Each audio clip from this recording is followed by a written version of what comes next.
But if you threat me for doing comedy, work, and make people laugh, ano ba yung hindi nyo mag-gets? Mga bobo kayo yan, mga wala ng utak na mga kalahi.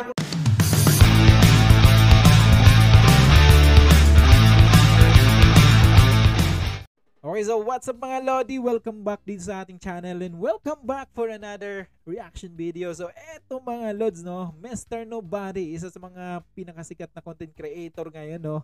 Dahil sa mga mikos-mikos lang yan ng mga insan ko, mga tornado na mga salitaan niya dito sa mga content niya mga Lods. Eto, nakatanggap daw siya ng death threat, no. Aba, matindi. Ang ano daw sa kanya is yung mga kapwa niya Indiano na sa Pilipinas, talagang pag hindi daw ititigil niya yung mga review niya about sa Indian street food, talagang pinagbantaan talaga siya na papatayin mga Lods. Pero hindi mo rin masisisi si Mr. Nobody kasi bilang creator is allowed naman talaga gumawa ng mga review. Ano yung mga nakikita mo dito sa mundo ng social media na which is kapansin-pansin mga Lods. Siguro hindi lang matanggap ng mga kalahi niya bakit na puro Indian street food lang, na sa Pilipinas din naman may maraming mga street food na hindi naman kaya-aya din ng preparasyon. Pero guys, eto kasi mga nakikita natin sa mga ni-review ni Mr. Nobody, talagang to the highest level na kadumihan na minsan no? Diba, imagine mo yung juice, kawkawin ng kamay, no, diba? Diba? Pero panoorin natin guys kung ano yung mga death threat na natanggap niya dito sa mga kalahi niya mga Lodi. Pero bago ang lahat mga Lodi, kung kayo bago lang din sa aking YouTube channel at napadahan lang, so please don't forget to subscribe and pakipindot na rin yung ating notification bell para lagi kayong updated sa tuwing mag-upload tayo ng ating mga reaction video. So ito mga Lods, banatan na natin to.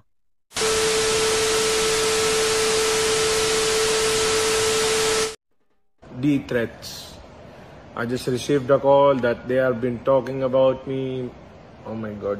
Sobrang na confused. Wala ako ginagawa, wala ako inapakan. These people cannot understand the review.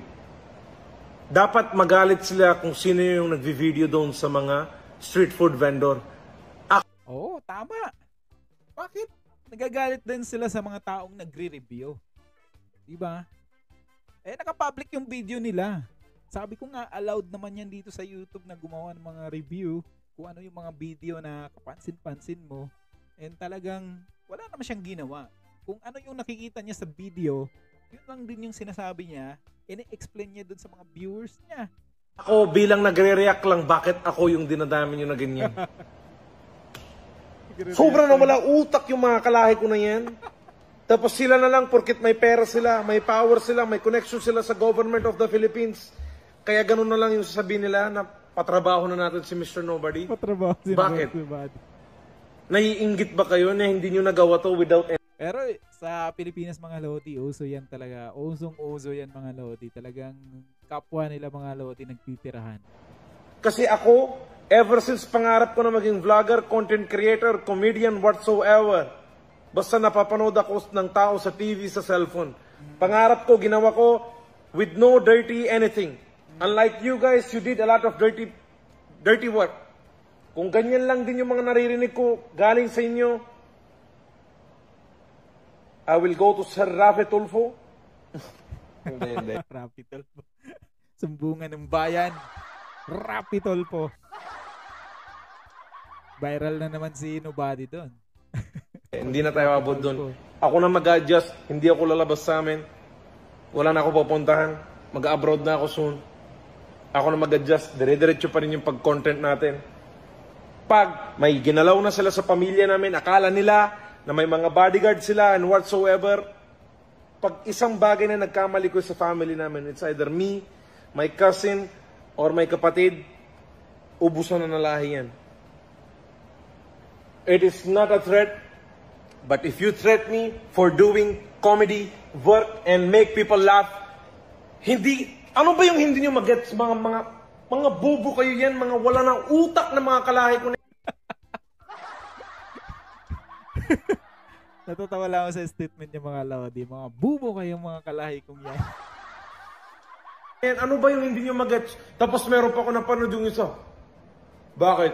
Sa Pilipinas, madumi din naman yung pagkain ah. Bakit? Yung India lang ginagawa mo na content. Ha? Actually, guys, di ba? Aminado naman tayo na hindi naman lahat ng street food sa Pilipinas ay malinis, no? Especially yung mga lugar kung saan sila nagtitinda. And ang government naman talaga natin, mga lodi, talagang pinakialaman yan, especially mga local government natin, di ba? Talagang yung mga food safety sa atin talagang pinapatupad, even kahit nasa street food kayo, guys. Pero hindi mo pwedeng i-kumpara yung India kung paano sila mag-prepare ng pagkain nila, mga lodi. Di ba? Kung makikita nyo naman sa mga video, mga lods, di ba? May nakita pa nga akong video, yung paruta, inaano sa kilikili. Oh.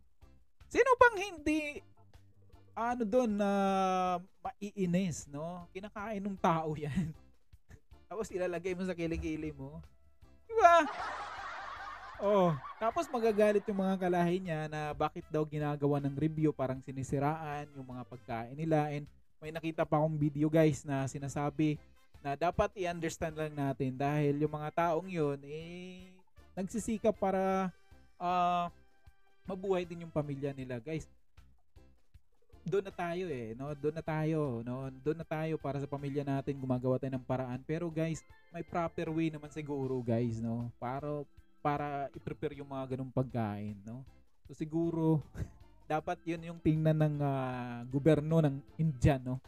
Para walang katulad ni Mr. Nobody na nagre-review ng pagkain nila, no? Yung parang talagang criticize kung paano piniprepare, no? And wag na kayong magalit, dapat tingnan nyo rin kung sino yung mga nag-video doon, sino yung mga may-ari ng channel. Tanungin nyo bakit binidyo mo pa yan. Meron din naman dito sa Pilipinas yung tinitinda ng pagpag yan ah. Yung kinakain, tinatapon yung buto tapos niluluto kinabukasan. Trigger. Pagpag. Yung mga guys, yung mga pupunta sa mga garbage, kinukuha yung mga chicken, like yung mga tinatapon ng mga fast food, di ba? Kinukuha nila din, nare-recycle nila. No, bawal yan, mga lodi, pero man, dahil sa hirap ng buhay, di ba? Talagang napipilitan yung mga tao na gumagawa ng ganun, mga lods. Pero guys, sabihin natin madumi yun, no? Pero yung klaseng pag-prepare naman ng mga taong yun, hindi naman katulad sa kanila, as in talagang madumi na, tapos yung the way pa mag-prepare, sobrang dumi, no? So, ako doon. If you really love India, what are you doing here in the Philippines? Yun lang. Number one question ko sa inyo yan, to my fellow Indians. Bakit kayo nandito sa Pilipinas if sobra nyo mahal yung India? Wala akong marinig na sagot yan. wala akong marinig na sagot yan. Wala nagbibideo Yung bread and butter nyo, yung lahat ng kinita nyo, na in-invest nyo sa India, saan ba galing yung pera nyo? Hindi ba sa Pilipinas?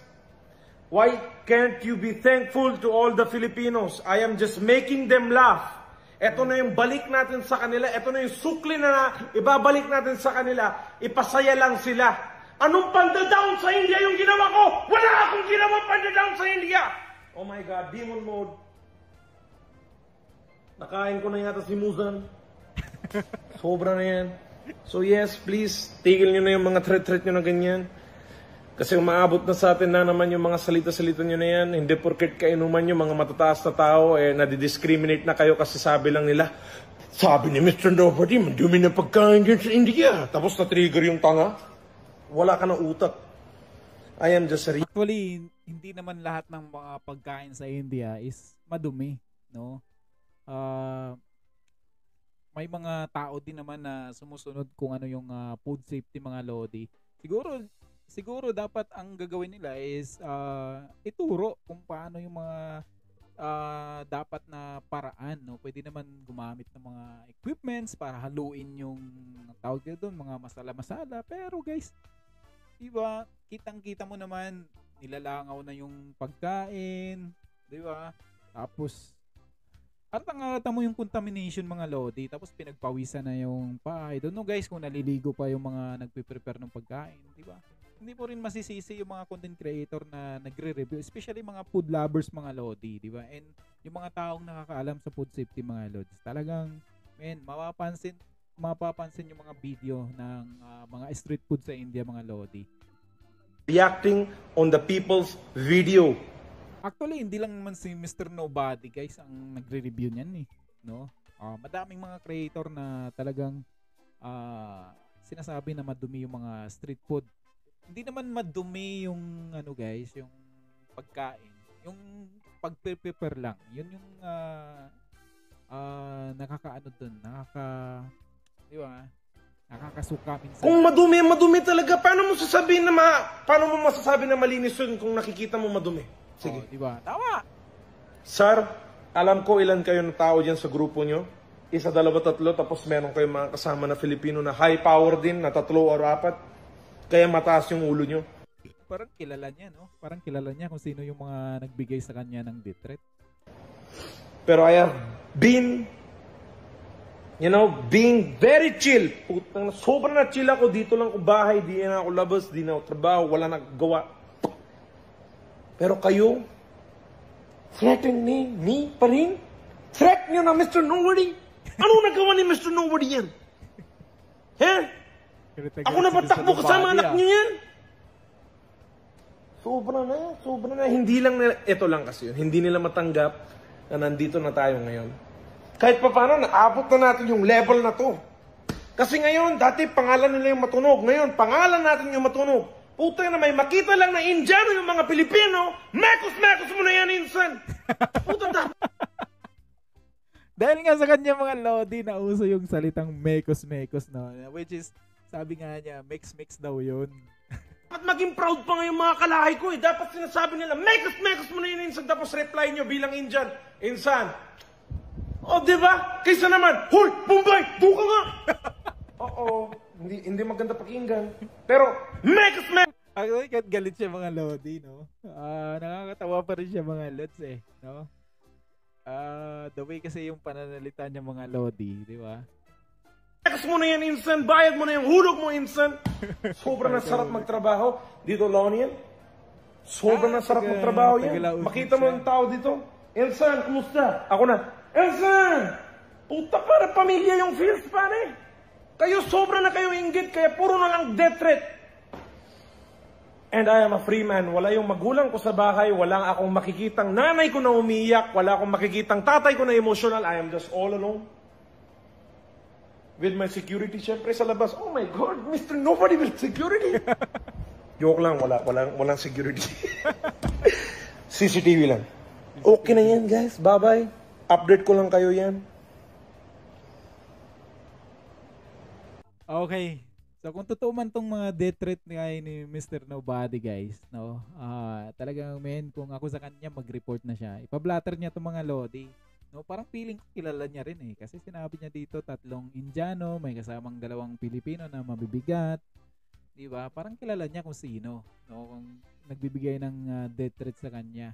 Pero kung nag-death threat lang dahil dun sa pagre-review niya, wala namang sigurong basehan para pumatay ka ng tao dahil lang dun sa pagre-review ng mga video, na which is totoo naman yung mga sinasabi niya dun sa video, no? Kahit sino yung manood sa mga review niya, wala siyang mga wala siyang mga sinabing nilait niya yung mga pagkain ng India. Actually, sinasabi niya masarap yung mga pagkain ng India. Kaso nga lang daw, yung the way mag-prepare, yung mga kalahi niya, talagang hindi niya nagustuhan, no?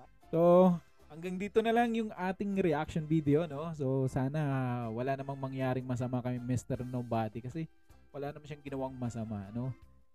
Nakakatuwa nga siya, guys. Ang daming natutuwa sa kanya sa mga ginagawa niyang review, mga lodi. Kasi nakaka-amaze lang, no? Yung mga ibang lahi, napaka-fluent nila mag-Tagalog. So, I think isa din yung dahilan or isang factor yon kaya nagustuhan siya ng mga tao, mga lodi. So, hanggang dito na lang, mga lodi. Ako po si Chief TV and see you on my next reaction video.